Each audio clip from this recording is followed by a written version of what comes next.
Bismillahirrahmanirrahim. Assalamualaikum warahmatullahi wabarakatuh.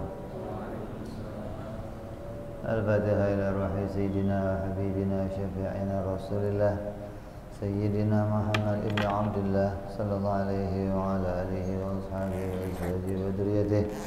Inna Allah ya'ali darajatihim bil jannah wa yanfa'una bi asrarihim wa anwarihim wa ulumihim wa nafahatihim wa barakatihim في الدين والدنيا والآخرة ويجعلنا من حزبهم ويرزقنا محبتهم ويتوفانا على ملتهم ويجرنا في زمرتهم بالعافية وسلامة لهم الفاتحة.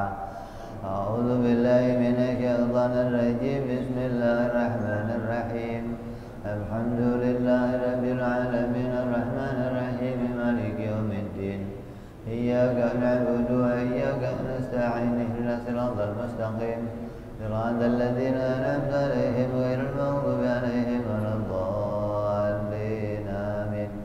بسم الله الرحمن الرحيم. نويت تعلما وتعليما وتذكرا وتذكيرا والنفعا والانتفاع والإفادة والاستفادة والحث على التمسك بكتاب الله وسنة رسول الله صلى الله عليه وسلم والدعاء إلى الهدى والدلالة على الخير ابتغاء مرضاته وقربه وثوابه وحسن الخاتمة مع اللطف والعافية وصلاح العاقبة. Bismillahirrahmanirrahim. Alhamdulillahirabbil alamin. Wassalatu wassalamu ala asyrafil anbiya'i wal mursalin sayyidina wa habibina wa syafi'ina wa maulana Muhammadin sallallahu alaihi wa ala alihi wa sahbihi ajma'in. Amma ba'du. Qala musanniful kitab Habibul Imam Al-Habib Utsman bin Abdullah bin Aqil bin Yahya rahimahullah wa ghafara lahu wa liwalidayhi nafa'ana bihi fid dharain. Allahumma aftah qulubana futuhal arifin wa bihikmatika wansur alaina birahmatika ya arhamar rahimin. Ila an qal, sampai kita membahas sifat-sifat para rasul alaihimus salatu wassalam. Tutup. Wajib pula bagi tiap-tiap orang Islam, laki-laki maupun perempuan, untuk mengetahui sifat-sifat para rasul alaihimus salatu wassalam, agar kita yakin seyakin-yakinnya bahwa Nabi Muhammad sallallahu alaihi wasallam itu betul-betul utusan Allah. Karena untuk mengetahui Nabi Muhammad utusan Allah itu nggak bisa pakai mata, harus pakainya akal, berpikir. Kenapa bisa demikian? Karena orang-orang yang berjumpa dengan Nabi Muhammad, melihat langsung dengan matanya, berjumpa langsung dengan beliau, berinteraksi dengan beliau, itu pun banyak yang tidak beriman kepada beliau. Kenapa? Karena tidak bisa menyaksikan sifat-sifat kerasulan pada diri Nabi Muhammad sallallahu alaihi wasallam. Nah, kita yang nggak melihat Nabi, nggak berjumpa Nabi, nggak berinteraksi langsung dengan jasadnya Nabi, tapi kita berpikir, kita bisa mengenali sifat-sifat kerasulan, maka kita mengimani kalau Nabi Muhammad sallallahu alaihi wasallam adalah utusannya Allah Subhanahu wa taala. Jadi modal untuk iman kepada Rasulullah dengan seyakin-yakinnya itu bukan mata, tapi berpikir dengan sehat, berpikir dengan normal, hingga bisa mengetahui sifat-sifat seorang Rasul. Begitupun kita mengakui Nabi Isa alaihissalam seorang Rasul. Walaupun kita nggak melihat fisiknya, nggak melihat jasadnya, kita ngakuin beliau adalah utusan Allah. Walaupun banyak orang mengatakan dia anak Allah, dia Tuhan dan yang lain-lainnya, kita mengakui dia adalah Rasulullah. Dengan apa? Dengan bukti-bukti sifat-sifat kerasulan yang ada pada dirinya. Nah, kita mau bicara nih, sifat-sifat kerasulan itu apa saja? Ada berapa? Sifat-sifat kerasulan itu ada 4 yang wajib kita ketahui. Yang pertama sifat sidik, yang kedua sifat amanah, yang ketiga sifat tabligh, yang keempat sifat fatonah. Maka 4 sifat inilah yang akan kita bahas, akan kita perjelas, akan kita urai agar kita tahu betul bahwa Nabi Muhammad dan semua nabi-nabi yang lain betul-betul utusannya Allah Subhanahu wa ta'ala, hingga iman kita tidak mengalami keraguan-raguan sedikit pun mengenai keberadaan Rasulullah dan semua sifat-sifatnya Rasulullah Shallallahu Alaihi Wasallam. Yang pertama sifat sidik. Wajib para Rasul itu bersifat benar. Apa benar itu? Benar itu apa? Enggak salah. Kalau salah enggak benar, itu bolak-balik. Benar itu enggak salah. Kalau salah enggak benar. Gimana sih? Jadi benar itu apa? Benar itu khobar mutabik lil waqi'. Benar itu khobar, ucapan, berita yang sesuai dengan kenyataan, itu namanya benar. Apabila seseorang itu memberitakan, kemudian beritanya cocok sama kenyataan, cocok sama fakta, maka berarti beritanya berita yang benar. Dan Nabi Muhammad dan seluruh nabi semuanya kalau bersabda, kalau menyampaikan berita, wajib benar.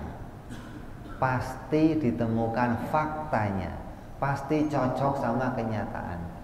Baik itu berita yang sudah terjadi, berita yang sekarang, ataupun berita yang akan datang, semua beritanya pasti ditemukan kebenarannya. Mana buktinya kalau Nabi Muhammad kalau ngomong benar, tidak ada satupun ucapan Nabi yang ditemukan bohong. Baik ucapan dalam hadis maupun ucapan dalam Al-Quran, tidak ada satupun yang dia ucapkan dijumpai kebohongannya. Maka sifat wajib benar itu sifat yang pertama bagi Rasul. Orang Arab itu kan tahu Nabi Muhammad dari kecil nggak pernah bohong, sampai dijulukin Al-Amin. Maka mestinya mereka tahu Nabi Muhammad adalah orang yang bicaranya selalu benar. Ya, tapi kenyataannya mereka tidak mengakui kerasulan Nabi Muhammad SAW hanya karena bertentangan dengan hawa nafsunya. Tuhan yang disampaikan oleh Nabi Muhammad, mereka orang-orang Arab banyak yang nggak cocok gitu loh. Orang Arab cocoknya sama Lata, Uzza, Manat, Hubal. Kenapa? Karena Tuhan-Tuhan itu bagi mereka mendatangkan pundi-pundi keuangan. Dengan menyembah mereka, dengan menjual atribut-atribut mereka, dianggap itu mendatangkan harta, hingga ketika Nabi Muhammad mengajarkan ini bukan Tuhan, mereka marah. Padahal mereka tahu Nabi Muhammad itu nggak pernah bohong sama sekali. Tapi karena hawa nafsu mengalahkan akalnya, maka mereka menolak kenabian Nabi Muhammad SAW. Jadi benar itu adalah ucapan, perkataan yang cocok sama fakta. Jadi kalau kamu mau tahu semua berita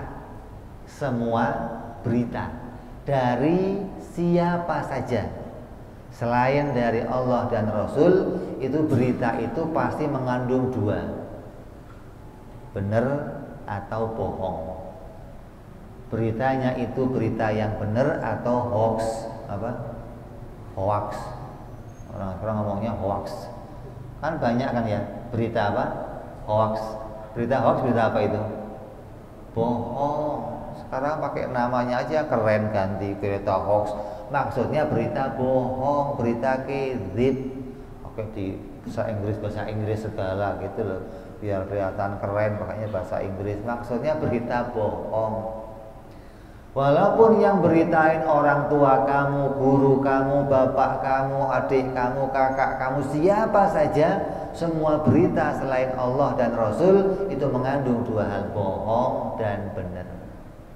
Maka kalau kamu mendengar sebuah berita, kemudian kamu tidak ngontrol lagi benar atau bohongnya, kamu akan tertipu. Kenapa ada orang masuk Kristen, masuk Buddha, masuk Hindu, masuk Katolik, masuk yang lainnya, sampai masuk Islam? Kenapa? Karena mereka mendengar berita dari orang tuanya. Ini agama yang benar, ini ajaran yang benar, ikuti. Lah itu kan berita. Mau orang tua kita, mau bapak kita, mau guru, itu namanya berita. Terus gimana? Harus dikontrol. Ini benar atau bohong.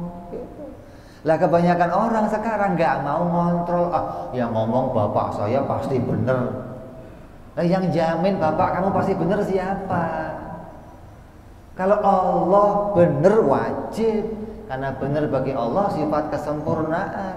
Nabi benar wajib. Kalau bapak kita, guru kita, kakek kita, tetangga kita,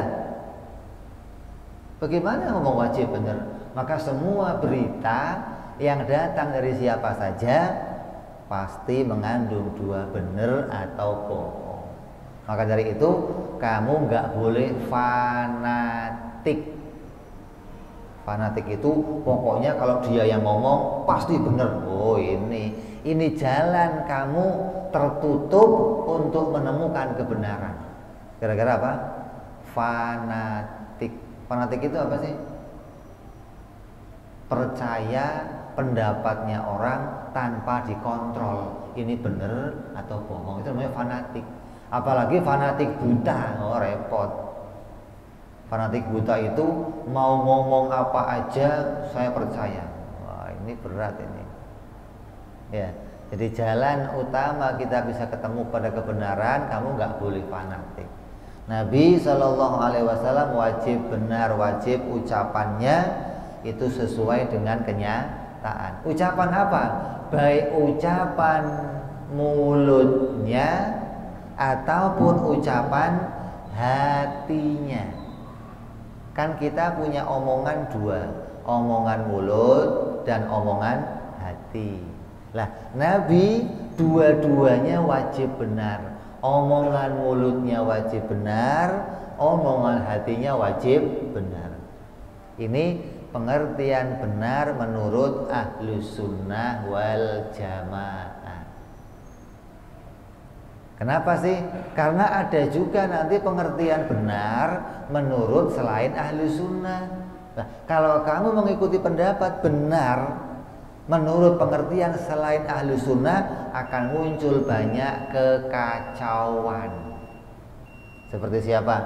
Benar menurut orang filsafat, benar menurut Mu'tazilah, benar menurut orang-orang liberal. Apa kata mereka?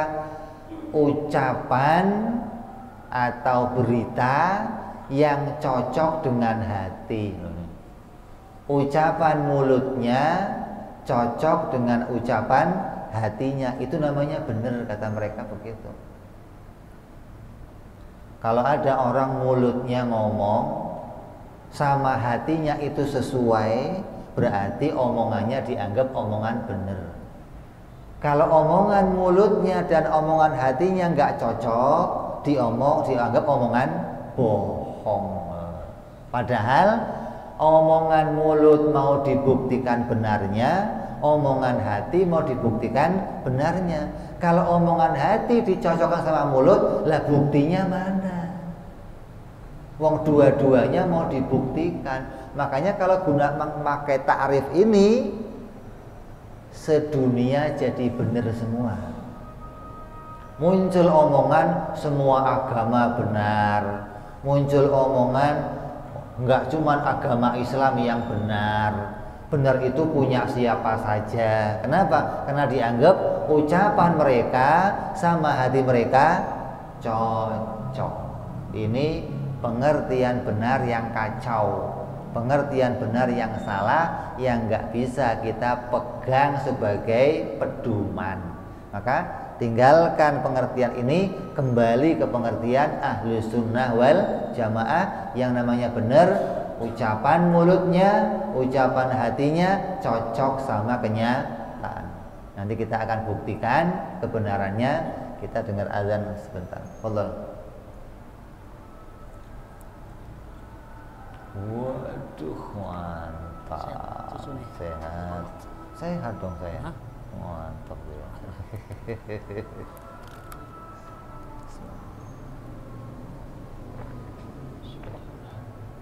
Allahu Akbar,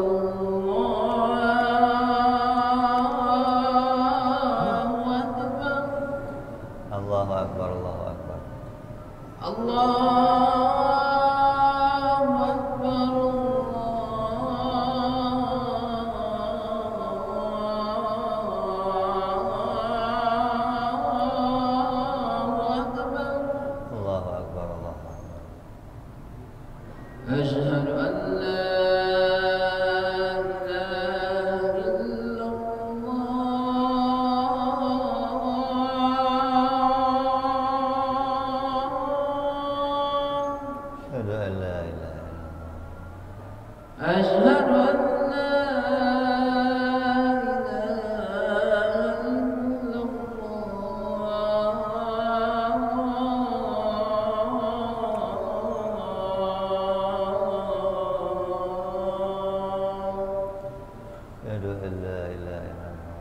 أشهد أن محمدا رسول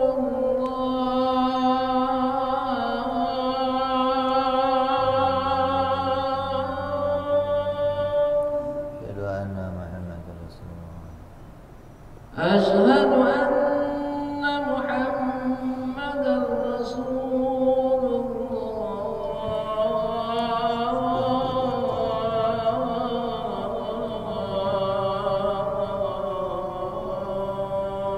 أشهد أن محمدا رسول الله.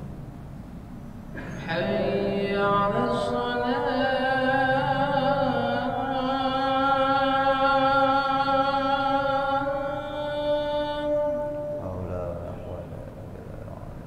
حي على حي على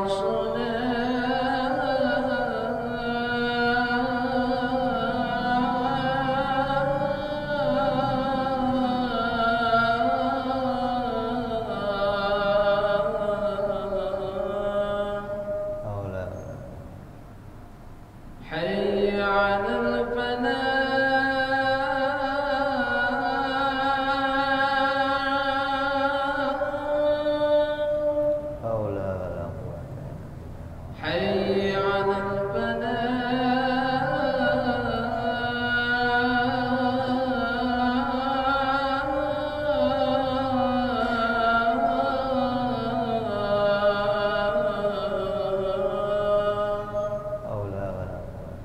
الله أكبر الله أكبر الله أكبر الله أكبر. لا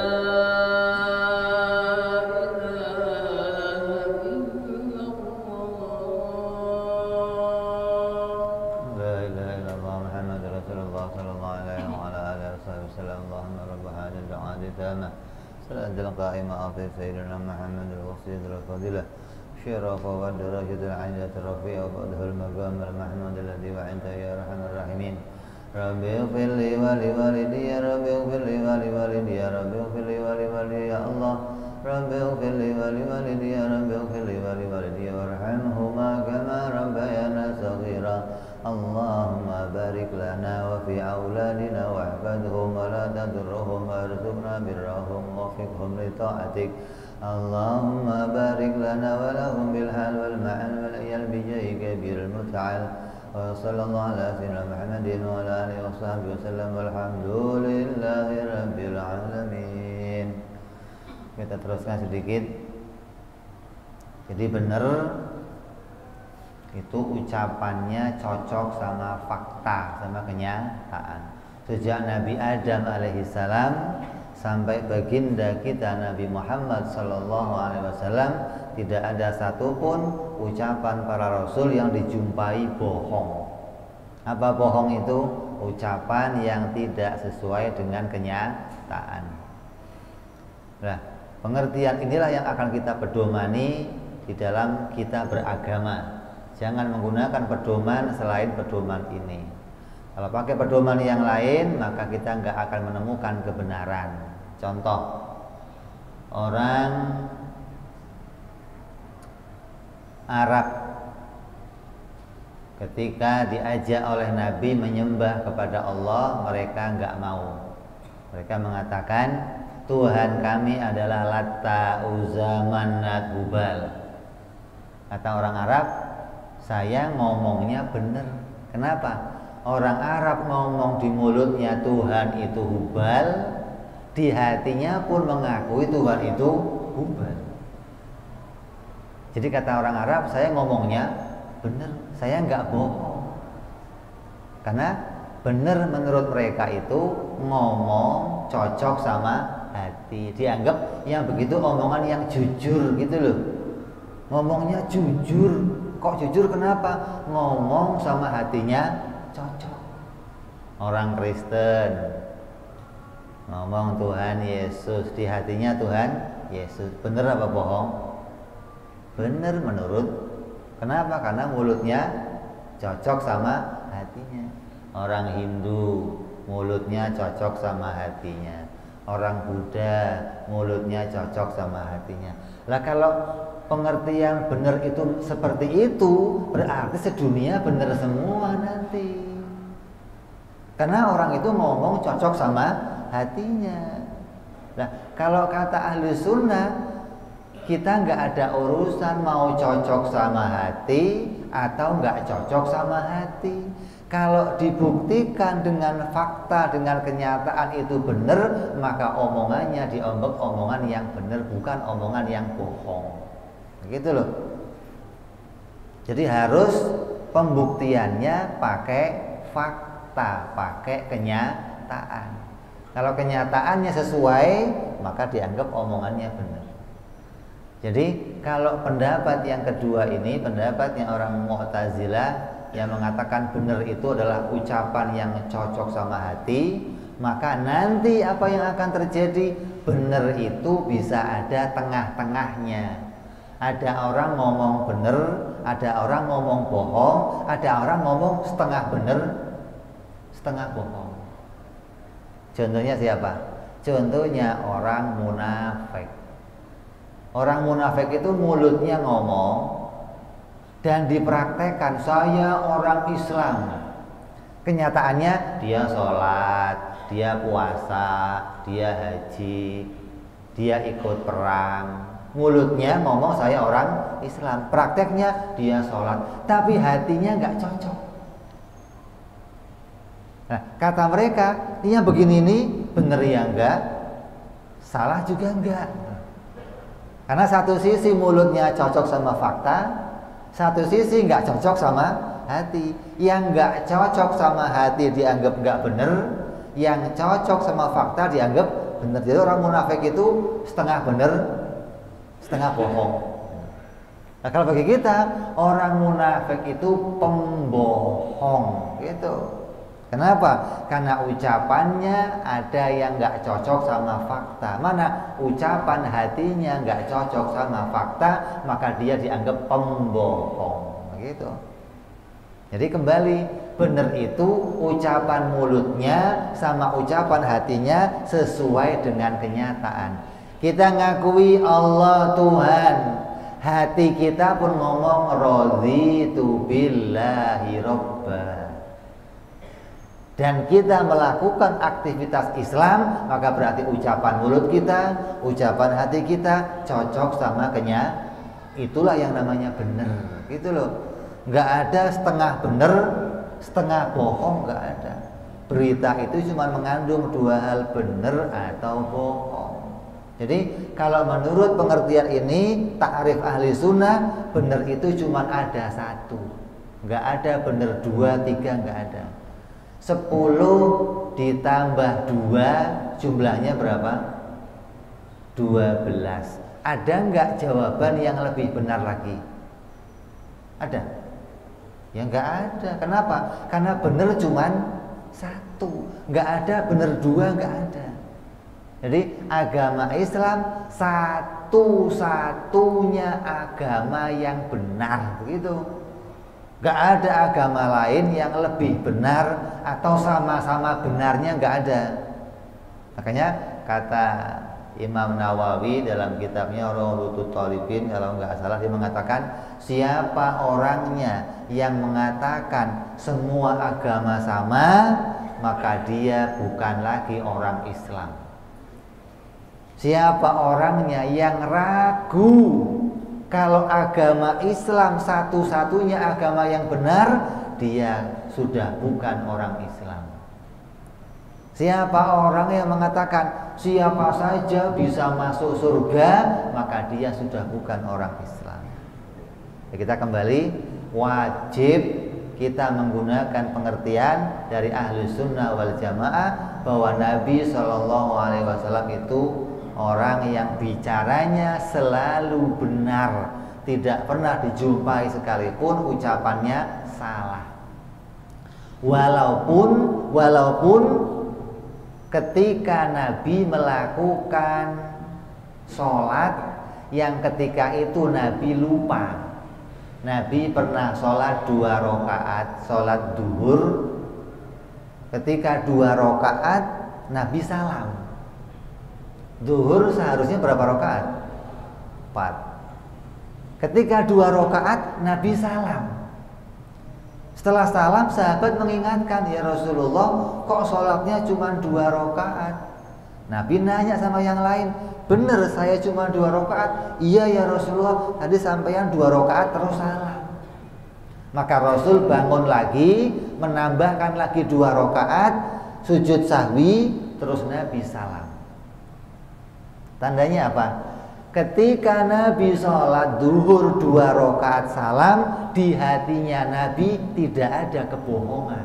Memang yang diyakini Nabi ketika dia salam, betul-betul dia mengingat itu sudah 4 rakaat. Artinya apa? Nabi tidak bersandiwara. Tahu nggak sandiwara? Sandiwara itu, saya nanti mau sholat, pura-pura lupa 2 rakaat, terus saya salam, mau ngajarin sama umat, biar umat tahu kalau ada yang sholatnya seperti itu, cukup ditambah 2 rakaat lagi, sujud sahwi, terus salam. Berarti apa itu namanya? Sandiwara. Atau Nabi sengaja sholat subuh, terus pura-pura lupa nggak baca kunut, Nabi melanjutkannya, terus Nabi sujud sahwi mengajarkan umat kalau lupa doa kunut cukup sujud sahwi. Kalau begitu maka Nabi bersandiwara. Sandiwara adalah kebohongan, gitu loh. Maka Nabi tidak pernah bersandiwara. Ketika Nabi sholat subuh, Nabi nggak baca kunut, maka Nabi tidak mengingat kalau ada kewajiban kunut di situ. Bukan Nabi pura-pura lupa lah, inilah biar ngajarin umat. Kalau umat nanti lupa, cukup ngikutin saya sujud sahwi. Itu namanya ada kebohongan dalam prakteknya Nabi. Ini nggak terjadi. Jadi Nabi itu ucapan mulutnya, ucapan hatinya selalu cocok sama fakta, sama kenyataan. Gak ada yang namanya sandiwara. Jadi kalau kita lihat di TV-TV itu orang pada main sandiwara.